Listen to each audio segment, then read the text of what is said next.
बच्चे काम पर जा रहे हैं, उसका शेषांश आज हम लोग पढ़ने जा रहे हैं। राजेश जोशी की कविता है, आपको पता ही होगा। आप ही की कक्षा में 9D में मैं अभी हूँ, आपको पता चल रहा होगा बैकग्राउंड से। तो कवि अब शेषांश क्या है, मैं लवली तुम बार बार जुड़ रहे हो बेटा। हाँ, बच्चे काम पर जा रहे हैं।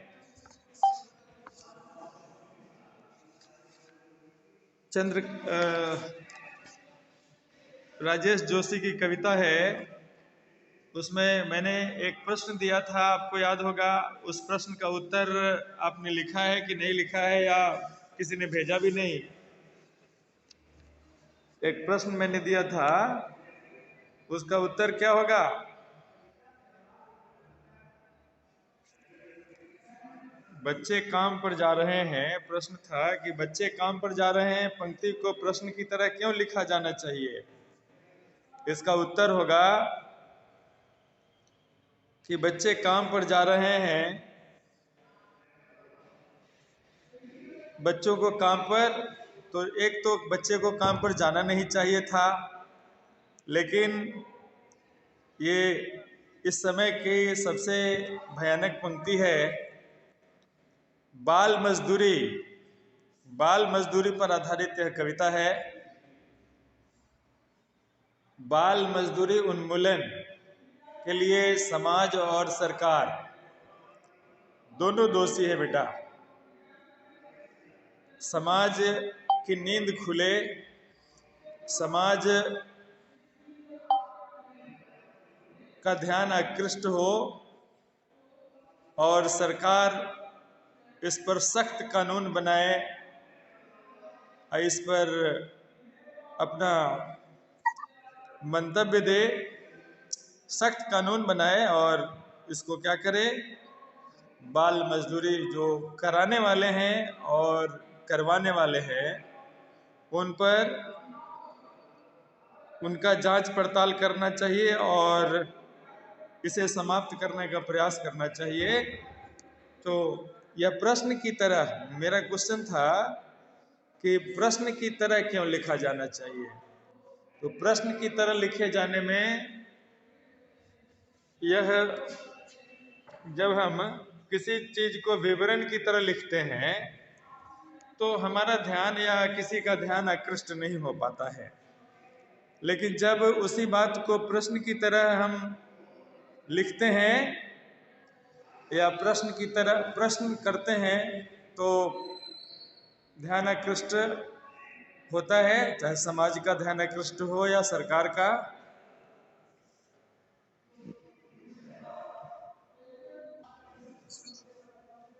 तो सरकार और समाज, बाल मजदूरी के लिए सरकार और समाज दोनों दोषी है। दोनों का ध्यान हमारी ओर, उन बाल मजदूरों की ओर आकृष्ट नहीं हो रहा है, खींच नहीं रहा है। इसलिए सरकार का ध्यान खींचा जाए, समाज का ध्यान आकृष्ट किया जाए। इसलिए राजेश जोशी ने प्रश्न की तरह इसे लिखने का या इसे लिखने का मतलब अपना विचार दिया कि इसे प्रश्न की तरह लिखा जाना चाहिए।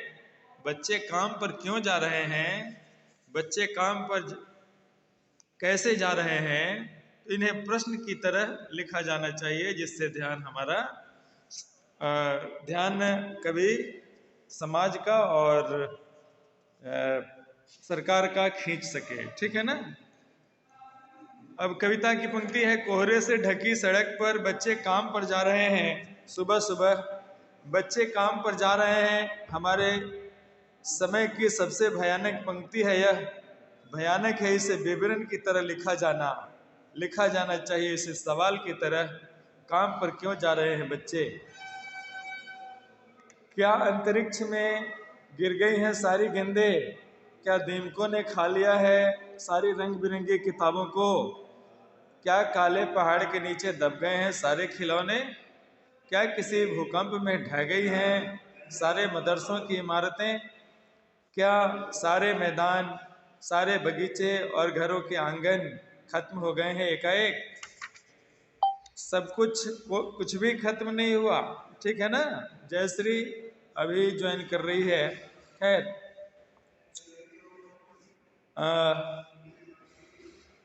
तो कविता की पंक्ति में आपने देखा कि सब कुछ हस्तबा मूल है, गेंदे भी हैं, किताबें भी हैं। तो फिर अगली पंक्ति है, तो फिर बचा ही क्या है इस दुनिया में, कितना भयानक होता। कविता की अगली पंक्ति है, आगे की पंक्ति,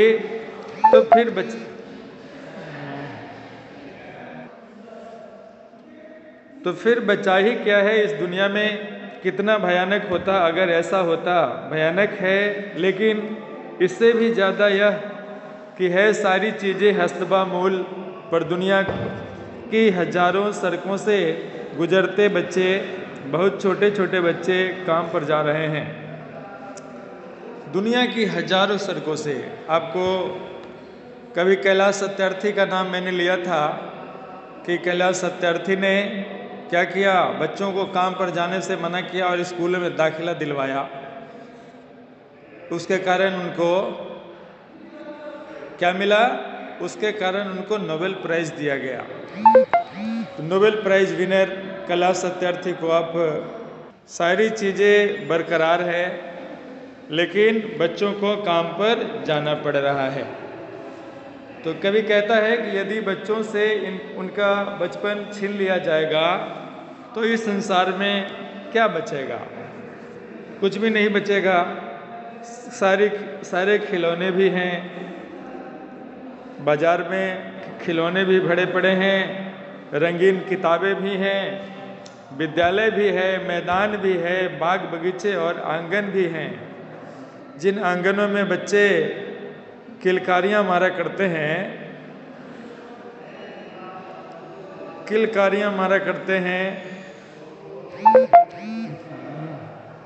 सब कुछ उपलब्ध है। बाग बगीचे मैदान, ठीक है ना, सब कुछ है। रंगीन किताबें भी हैं, खिलौने भी हैं, विद्यालय, मैदान, बगीचे और आंगन, सब कुछ विद्यमान है। परंतु इस संसार का क्या लाभ है? ऐसे संसार का होना न होना व्यर्थ है, जिसमें बच्चों को काम पर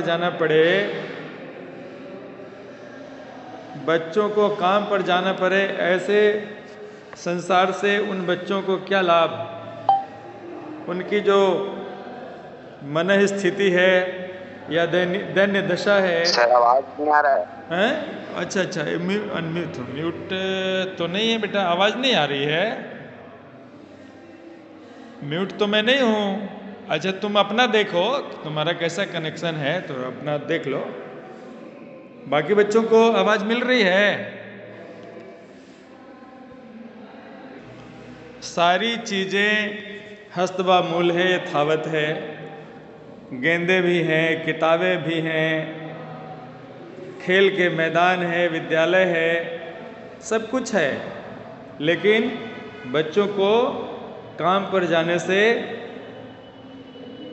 मना किया जाता है, काम पर जाने के लिए उसको विवश किया जाता है अभिभावक के द्वारा।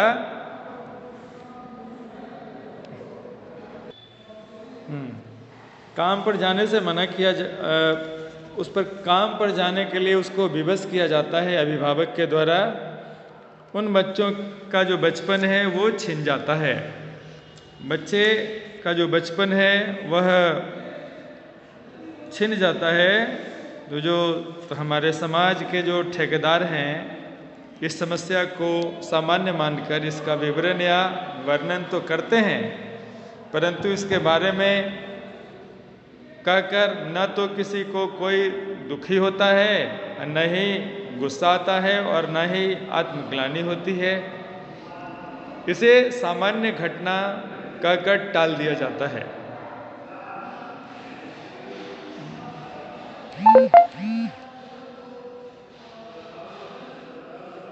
इसे सामान्य घटना कहकर टाल दिया जाता है। वास्तव में बाल मजदूरी एक गंभीर समस्या है।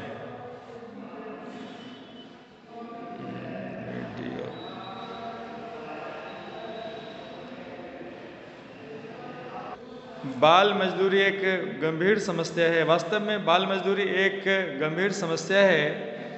इस समस्या को महत्वपूर्ण प्रश्न के रूप में प्रस्तुत किया जाना चाहिए, न कि विवरण की तरह इसे प्रस्तुत किया जाना चाहिए। इस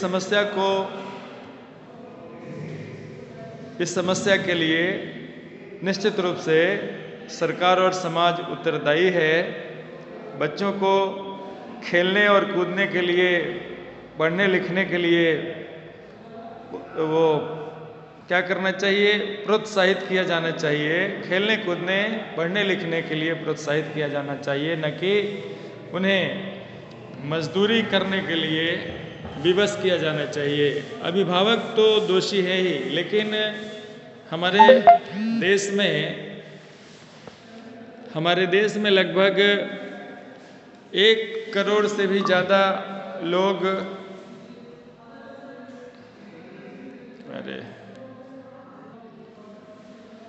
भारतवर्ष में 1 करोड़ से भी ज़्यादा परिवार गरीबी रेखा के नीचे है। बीपीएल सूची में आता होगा लगभग। अब ऐसे लोगों को निश्चित रूप से सरकार को ही मदद करनी चाहिए। सरकार को इसको मदद करके इसे शिक्षा के क्षेत्र में मुख्य रूप से इन्हें शिक्षित करना चाहिए। शिक्षित करने के लिए स्कूलों का इंतज़ाम करना चाहिए। स्कूल खोले जाने चाहिए जहां उसे रहने और खाने पीने की सुविधा हो और वहां उसकी पढ़ाई लिखाई हो। तो निश्चित रूप से सरकार की ओर ध्यान आकृष्ट कराने के लिए राजेश जोशी ने इस कविता की रचना की होगी। तभी हमारे देश से गरीबी उन्मूलन होगा और गरीब लोग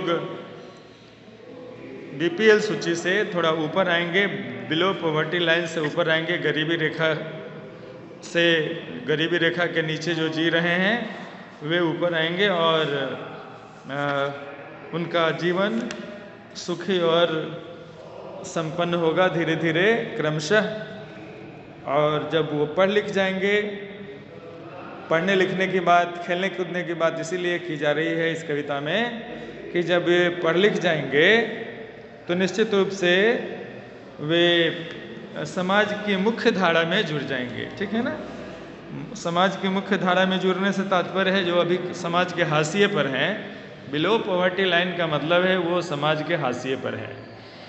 तो समाज के हाशिए से मुख्य धारा में जब वे जुड़ेंगे, संपन्न हो जाएंगे, पढ़ने लिखने लगेंगे, बात को समझने लगेंगे कि देश क्या है, संप्रभुता क्या है, मतलब संपन्नता क्या है और स्वतंत्रता क्या है। उन्हें इसकी कोई जानकारी नहीं होती है। जैसे आम लोग जानते हैं सब कुछ, उन्हें इसकी जानकारी नहीं होती, जिससे वे बहुत सारी सुविधाओं से वंचित रह जाते हैं।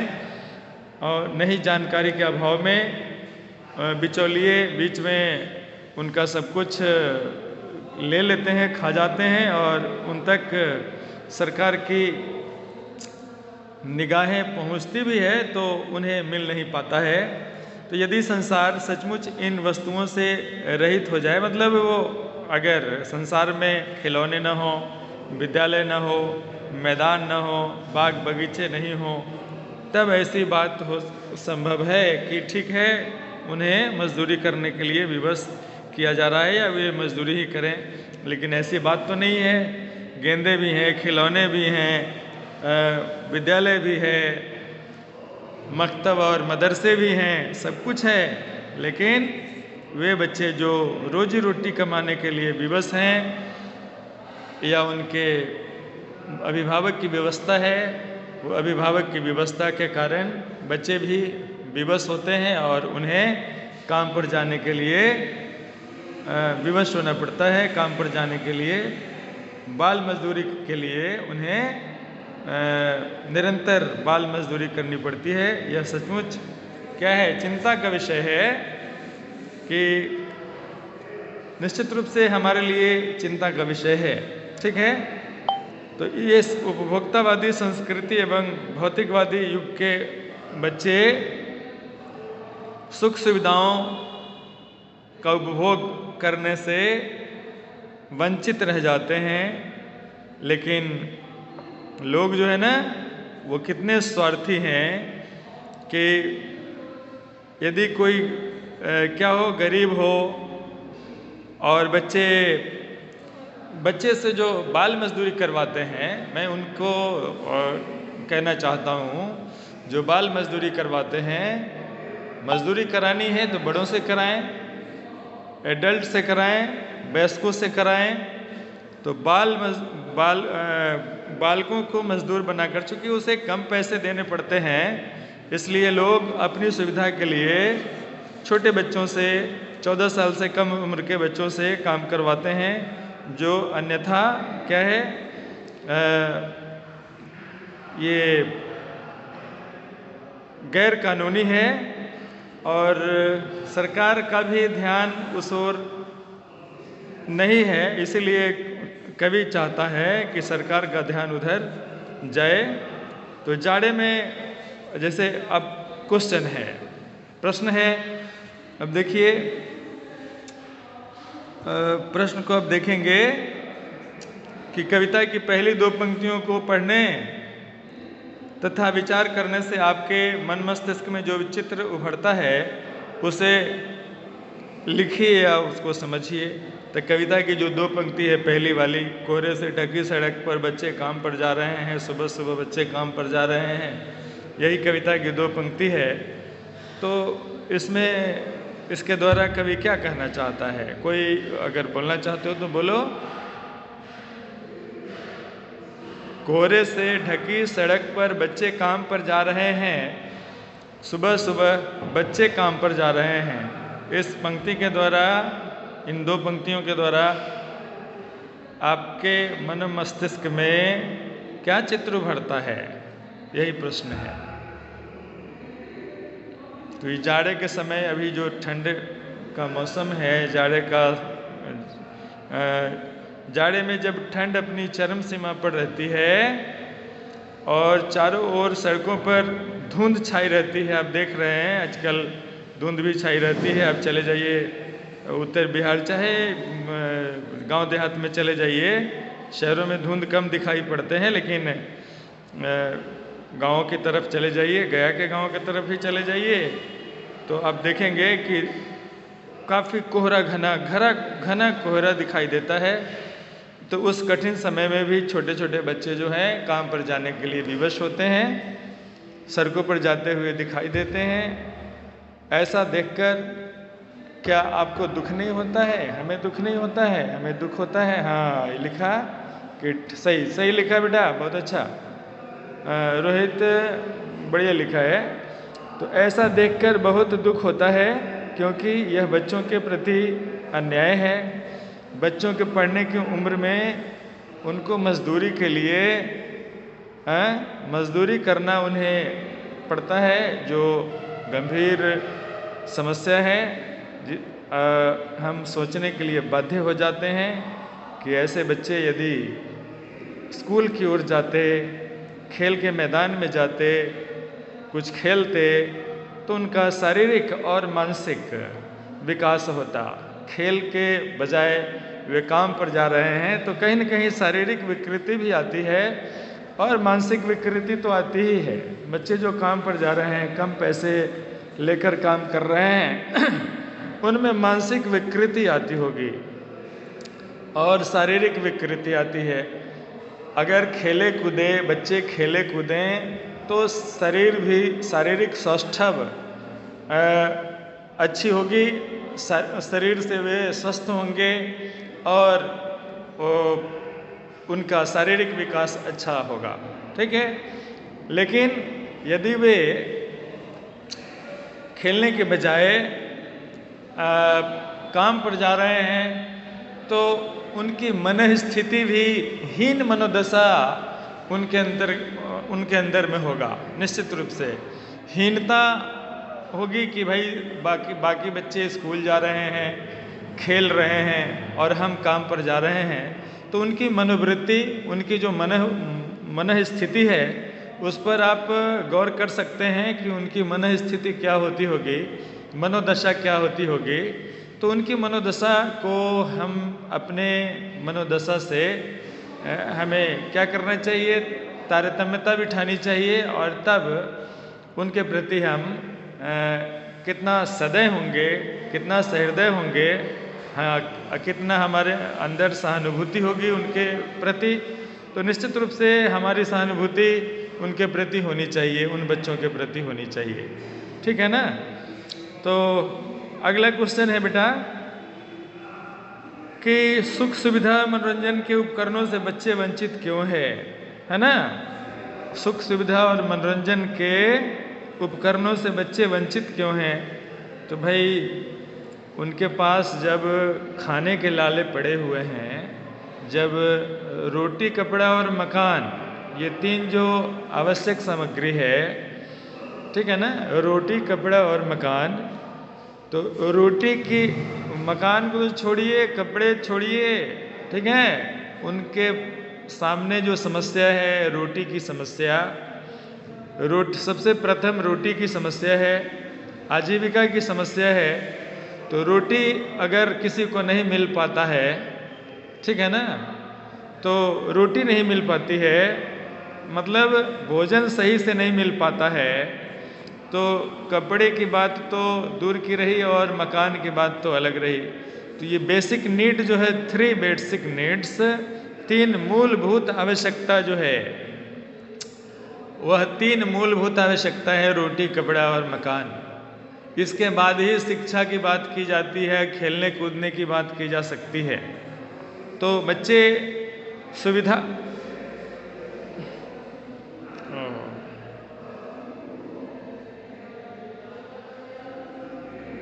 टाइम समाप्त हो गया लगता है।